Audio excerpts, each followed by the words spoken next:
बोलो जयकारा बोल मेरे श्री गुरु महाराज की जय। बोलो साचे दरबार की जय। बोलो श्री आनंदपुर वासी भगवान की जय। बोलो नंगली निवासी भगवान की जय। श्री श्री 108 श्री स्वामी बेअंत आनंद जी महाराज। ज्योति श्री परमहंसों की उल्लासित हो लहराए। ओ नायक पथ भक्ति के रूप चतुर्थ सुहाए। अंतर्दृष्टि उधारने मुंजल भेद बताए। हृदय कंदरा छा गया प्रखर तेज निरुपाए। तब कृपा की कोर से उधरहि नैन विवेक। अति अगम भव जलधि में दीन ही सतगुरु टेक। मम प्रणाम चरणान में है मेरे करुणेश। जिनके चरण स्पर्श से भाजत सकल कलेश। श्री श्री 108 श्री सद्गुरुदेव महाराज जी श्री चतुर्थ पातशाही जी ने भक्ति के वास्तविक रहस्यों का उद्घाटन नियम व सिद्धांतानुसार अपने ही ढंग से किया, जैसा कि देश काल व परिस्थिति के अनुसार महापुरुष करते ही आए हैं। आप सौम्य वृत्ति, शांत प्रकृति और गौरवदन की आभा लिए हुए मर्यादाओं के नायक थे।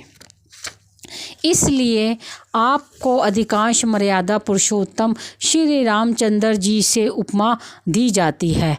आपके जीवन में मर्यादाओं की झलक स्पष्ट झलकती है। आयुदार, शरणागत प्रतिपाल, करुणा के अवतार, त्रिगुणातीत सत्य पथ के नायक आप श्री श्री सद्गुरुदेव महाराज जी श्री चतुर्थ पातशाही जी के स्वरूप में प्रकट होकर परमार्थ के सिंहासन पर समासीन हुए। आपने अल्पकाल में ही जन जन को प्रेम, भक्ति तथा परमार्थ पथ का वास्तविक ज्ञान कराया। आपके जीवन की कुछ झलकियों को तुच्छ बुद्धि के द्वारा यहाँ प्रस्तुत कर लेखनी को कृतार्थ किया गया है। अवतरण। परोपकारी और परमार्थ के पथ प्रदर्शक महापुरुष तब ही इस धराधाम पर अवतरित होते हैं जब समय उनकी पुकार और युग उनकी गुहार करता है। प्रकृति इस सुव्यवस्था की प्रबंधक होने के कारण आवश्यकताओं की पूर्ति करती है। प्रकृति का यह नियम है कि मांगोगे तुम्हें दिया जाएगा, ढूंढोगे तो तुम पाओगे, खटकाओगे तो द्वार खोल दिया जाएगा।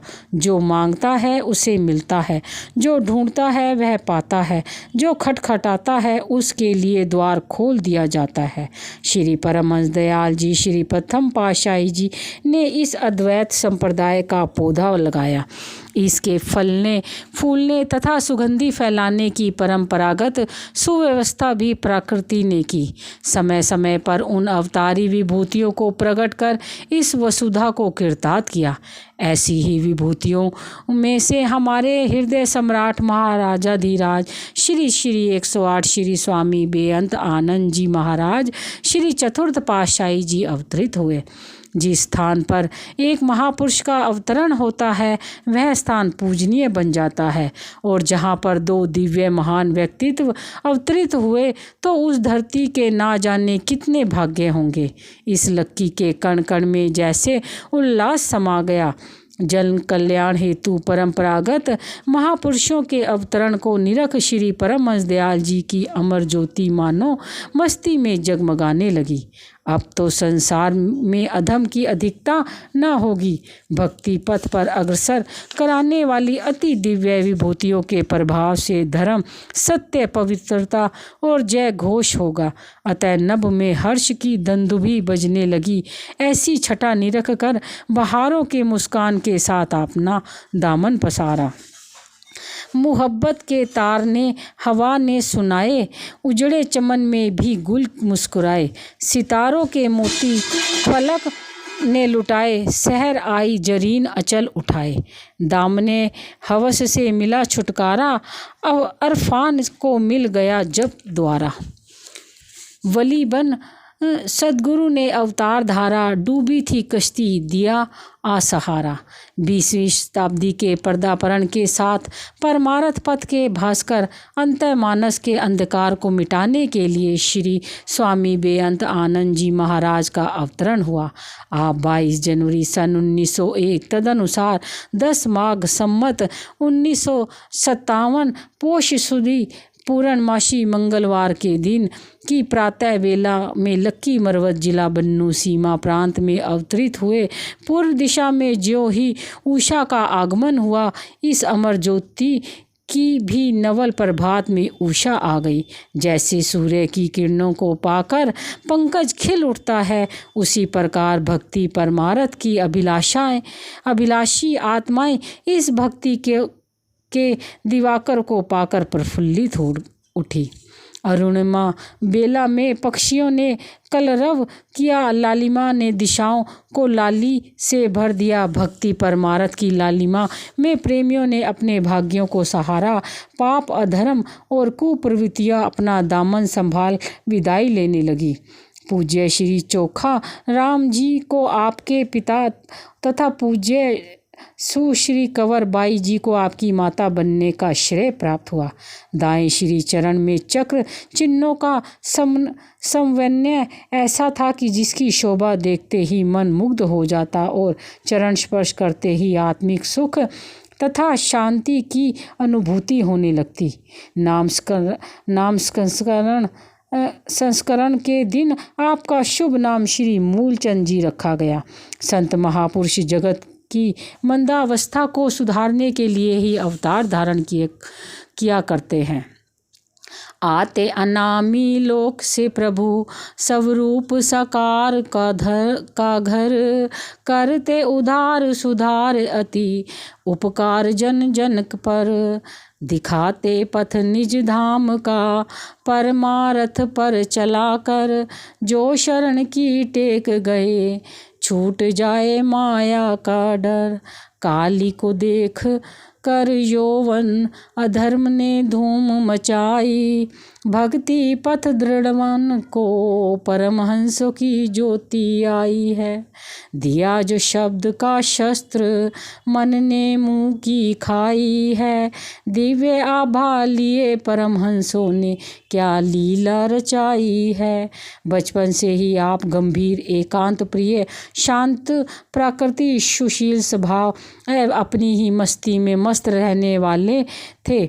आपकी बाल लीलाओं का सुअवसर भी इसी स्थान लक्की मरवत को ही मिला। आपको अत्यधिक खेलना तथा बातचीत करना अच्छा ना लगता था, अतः आप बचपन से ही चंचल्य को छोड़ साधु स्वभाव के कारण निर्लिप्त रहते थे। जबकि प्राय बाल्यकाल में क्रीड़ा, मनोरंजन, चंचलता एवं अबोधपन की प्रबलता रहती है, तब आप इन सब से विलग होकर अपने ही विचारों में खोए रहते थे। अभी आपकी आयु लगभग 4-5 वर्ष की हुई होगी कि एक दिन आपकी पूज्य माता जी कहीं बाहर घूमने के लिए गई। वे आपको भी अपने साथ ले गई। मार्ग में एक स्थान पर कुछ लोग जमघट लगाए कुछ देख रहे थे।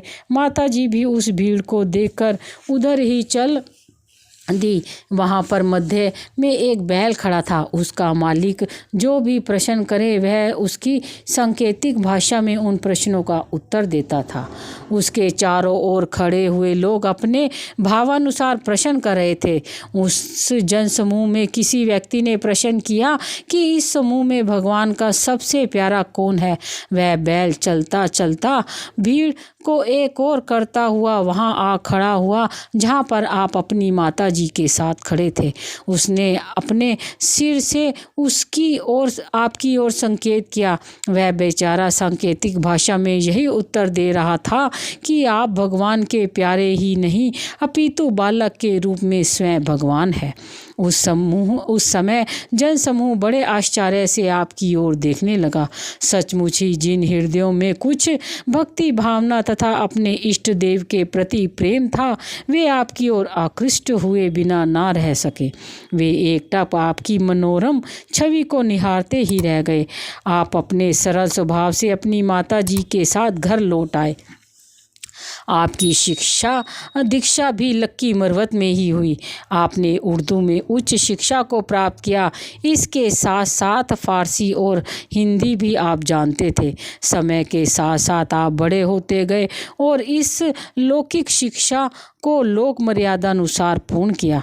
व्यवहारिक शिक्षा दीक्षा को प्राप्त करने के पश्चात आप अपने बड़े भाई साहिब जी के साथ दुकान के कार्य में हाथ बटाने लगे।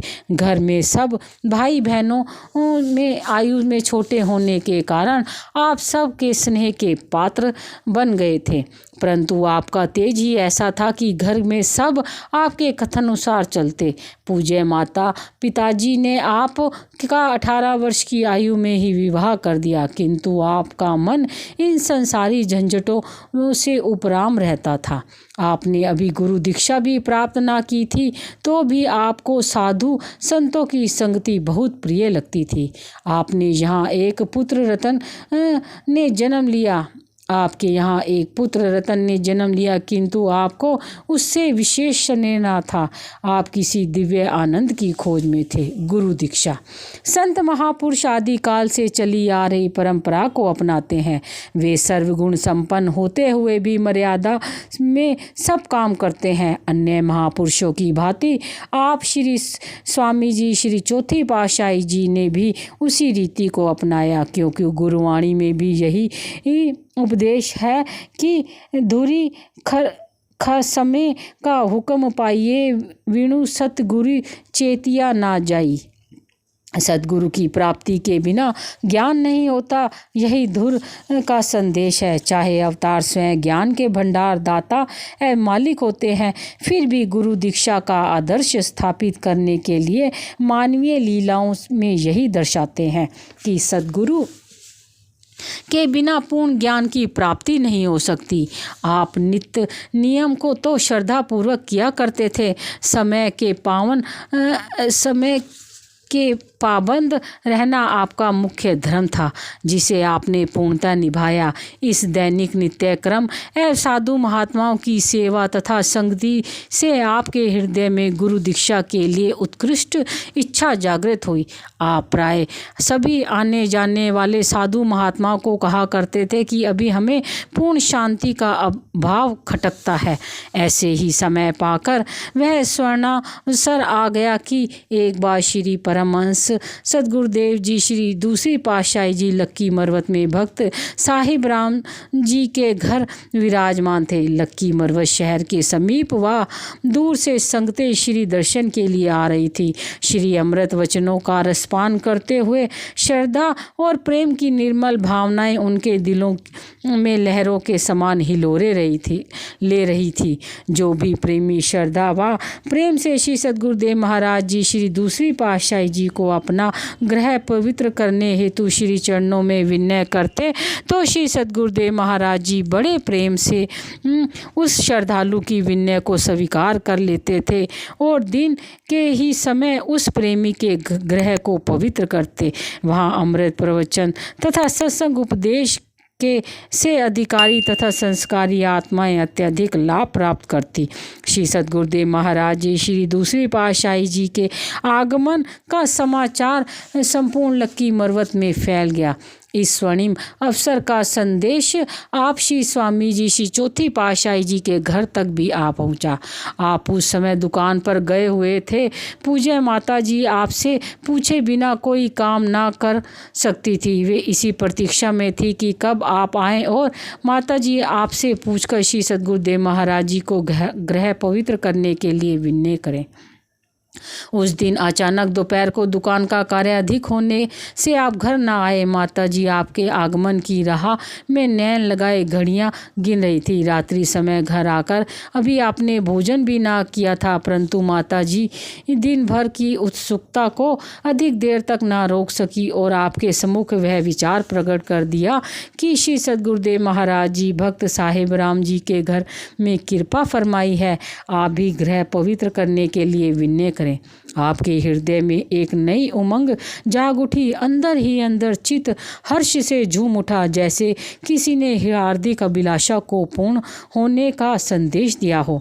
माता जी को उत्तर दिया कि आप महापुरुषों को पहले ही घर क्यों ना ले आई? क्या हमने संत महापुरुषों के लिए कभी मना किया है?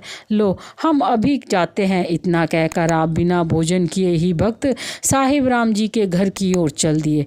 कितनी विचित्र लीला है प्रकृति की। कभी प्रेमी प्रियतम की मिलन की चाह में तड़पता है, तो कभी प्रियतम प्रेमी के पास चलकर आते हैं, और कभी कभी समीप आकर भी कुछ संकोचा जाते हैं। रास्ते में आपके दिल में एक विचित्र प्रकार के आनंद की लहरें कल्लोरे करने लगी, और मन ही मन सोचने लगे कि पहले भी तो कई बार साधु संतों को गृह पवित्र करने के लिए विनय कर चुके हैं, किंतु तब तो कभी ऐसा हृदय में उल्लास नहीं हुआ। आज तो ना जाने मन में क्या हो रहा है। ऐसा प्रतीत हो रहा है जैसे कोई खोई हुई निधि मिलना चाहती हो। आप भक्त जी के घर पहुँचे। श्री सद्गुरुदेव महाराज जी श्री दूसरी पातशाही जी वहाँ सत्संग उपदेश कर रहे थे। उनके श्री दर्शन से ही आपका दिल अपना ना रहा। श्री अमृत प्रवचन सुनते ही तन बदन की सुधि भी भूल गए। परम संत श्री कबीर साहिब जी का भी कथन है, सतगुरु मारा तान कर शब्द सुरंगी बान, मेरा मारा फिर जिए तो हाथ न गहू कमान।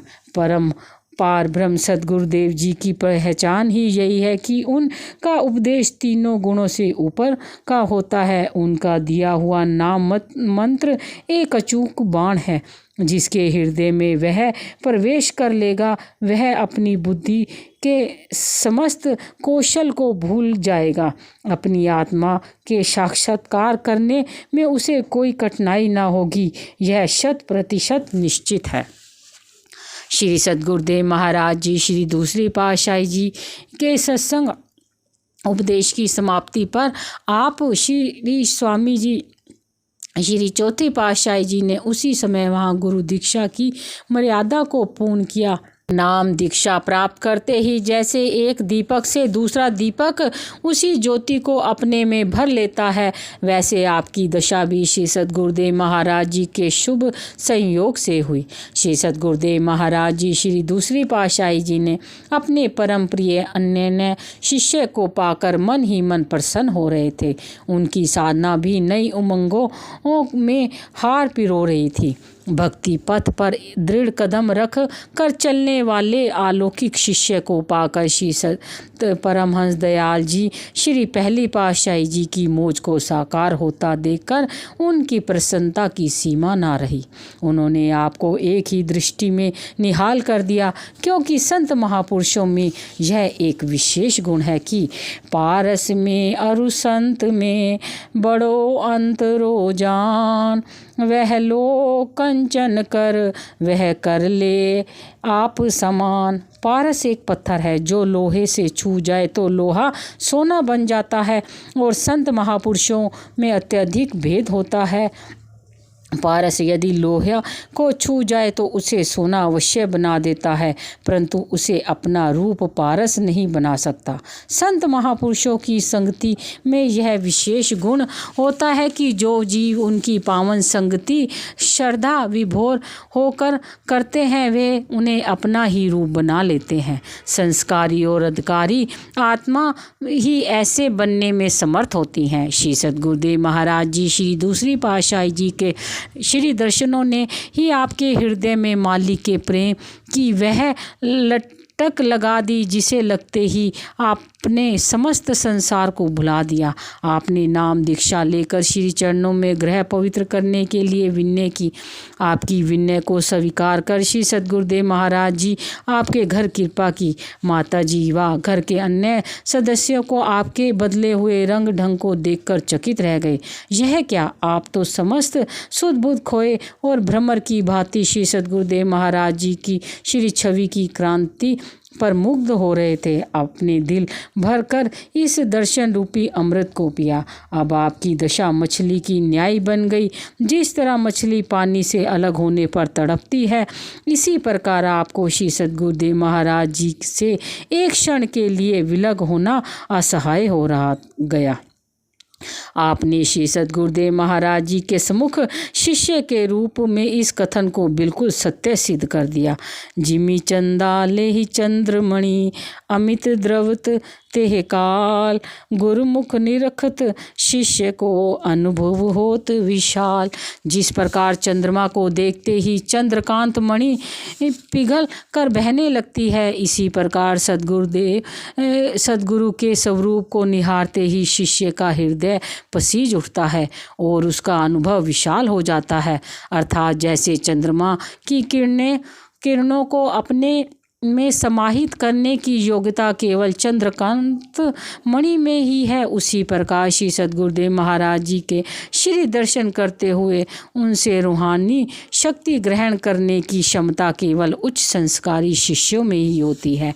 आपने भी ऐसे चंद्रकांत मणि की न्याय ही श्री सद्गुरुदेव महाराज जी श्री दूसरी पातशाही जी के श्री दर्शनों से अपरिमित आत्मिक आनंद अनुभव किया।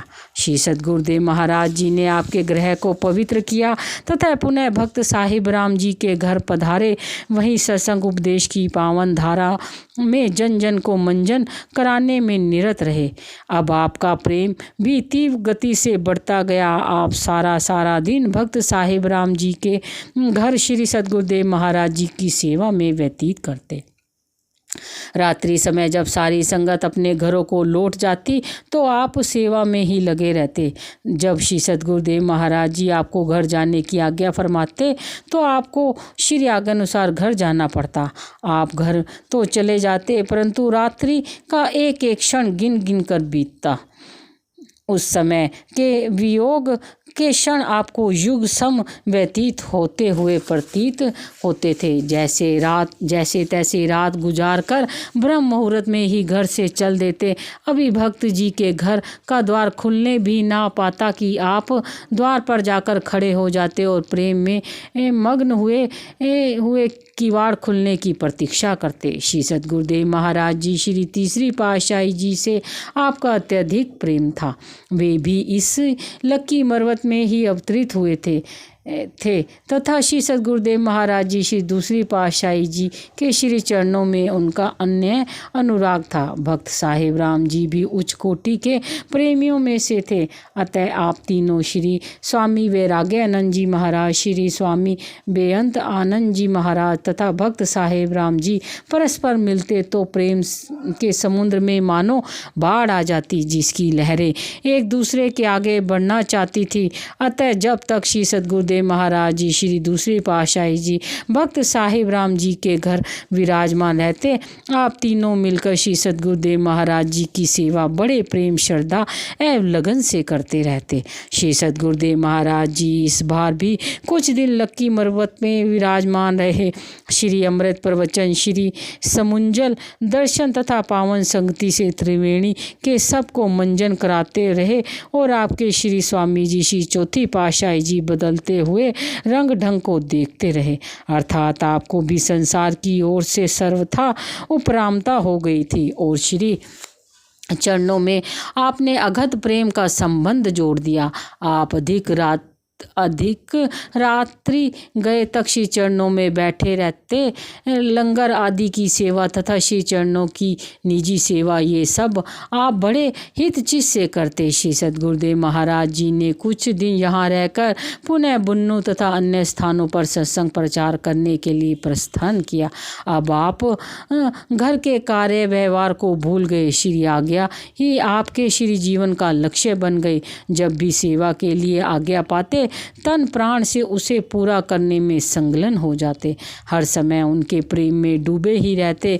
घर में पूज्य माता जी अथवा बड़े भाई साहिब आपको घर के कार्य व्यवहार के लिए कहते तो आप उधर ध्यान ही ना देते थे। आप भजनाभ्यास में भी अधिक समय देने लगे।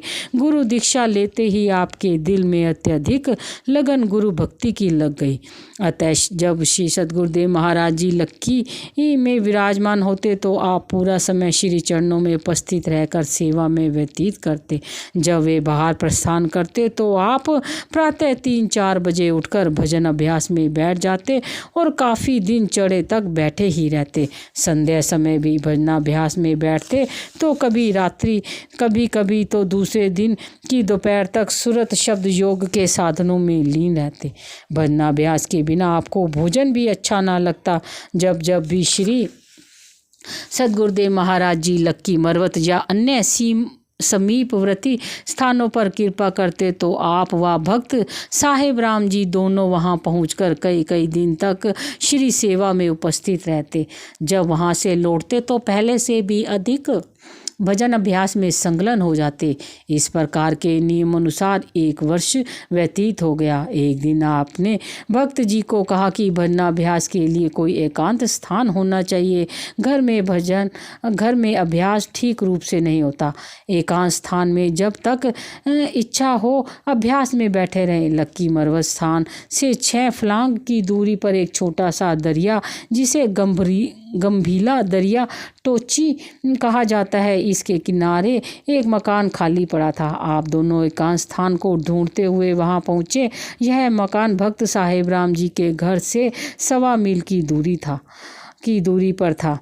एक कमरे पर छत थी, शेष सब खुला हुआ चाहरा दीवार में था। इस मकान को भक्त साहेब राम जी व अपने भजनाभ्यास के लिए उपयुक्त समझा और यहाँ पर भजनाभ्यास के लिए जाना आरंभ कर दिया। रात्रि समय आप भक्त जी के घर चले जाते। वहाँ विश्राम कर रात्रि को 3 बजे उठकर यहाँ दरिया के किनारे दोनों उस मकान में चले जाते।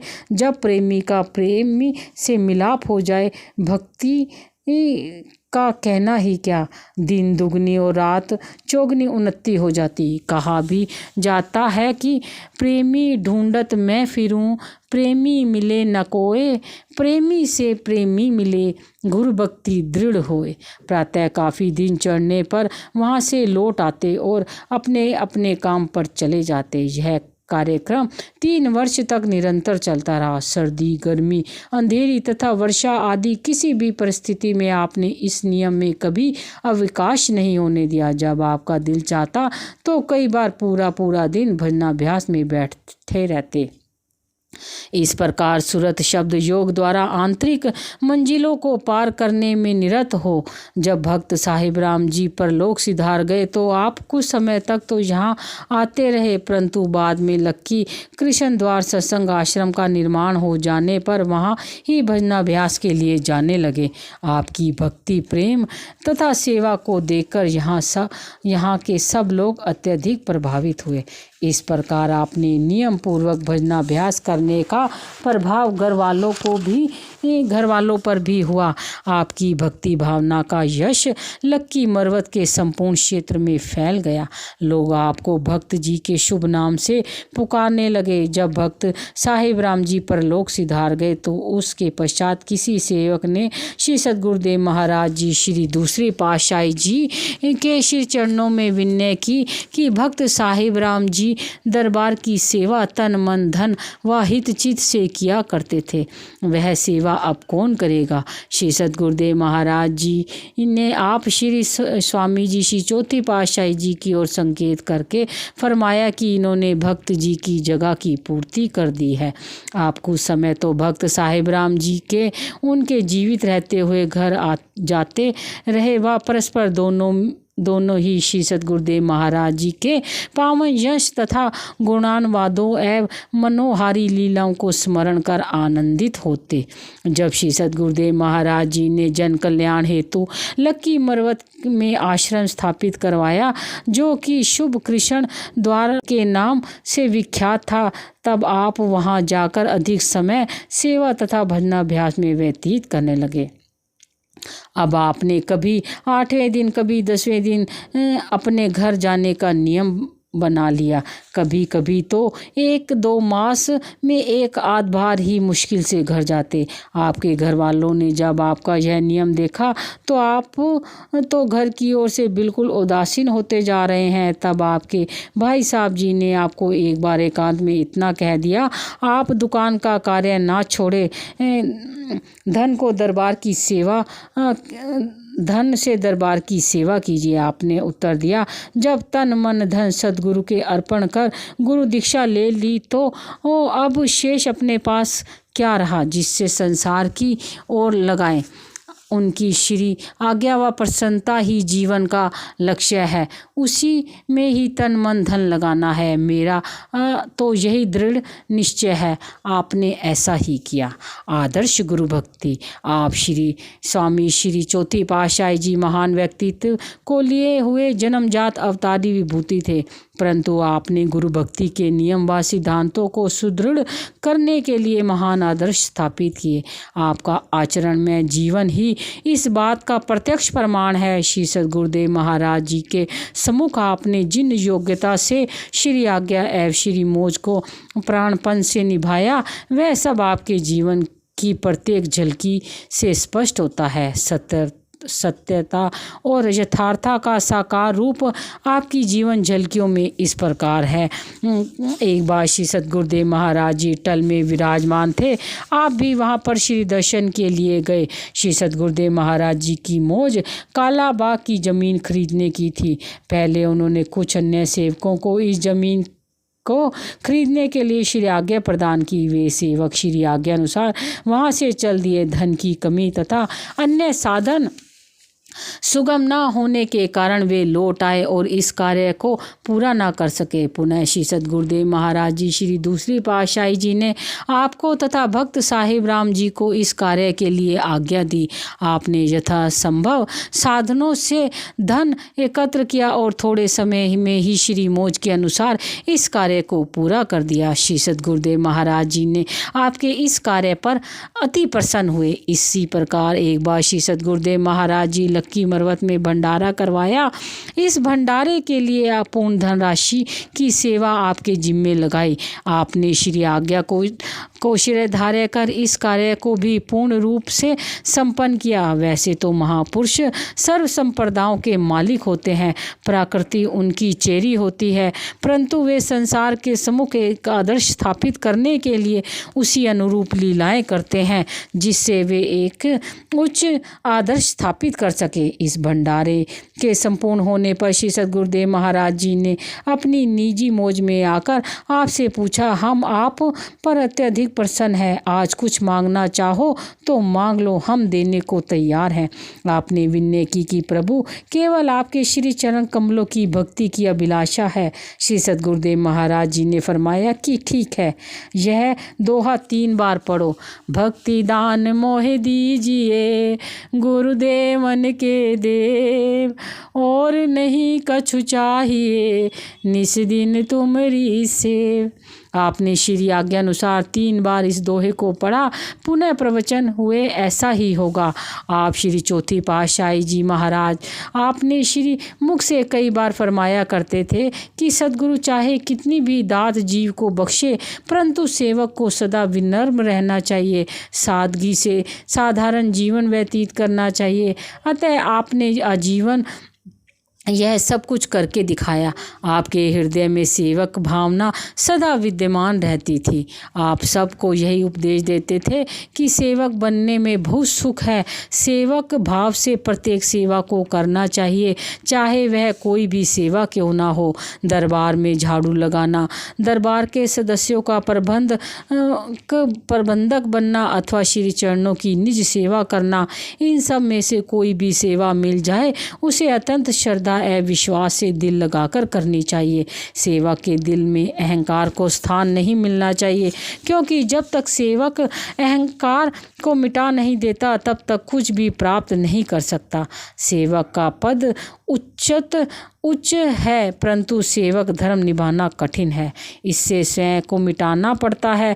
जैसे कि भक्ति पथ के लिए कहा भी गया है कि मिटा दे अपनी हस्ती को, अगर कुछ मर्तबा चाहे कि दाना खाक में मिलकर गुले गुलजार होता है। ए जीव, यदि तू कुछ पाना चाहता है तो अपने आप को मिटा दे, क्योंकि बीज दाना मिट्टी में जब पूर्ण रूप से मिलकर अपने को मिटा देता है तभी वह पौधा बन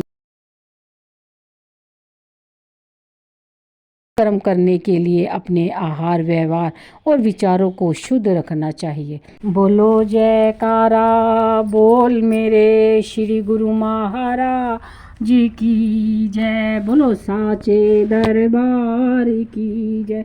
बोलो श्री अनंतपुर वासी भगवान की जय। बोलो नंगली निवासी भगवान की जय।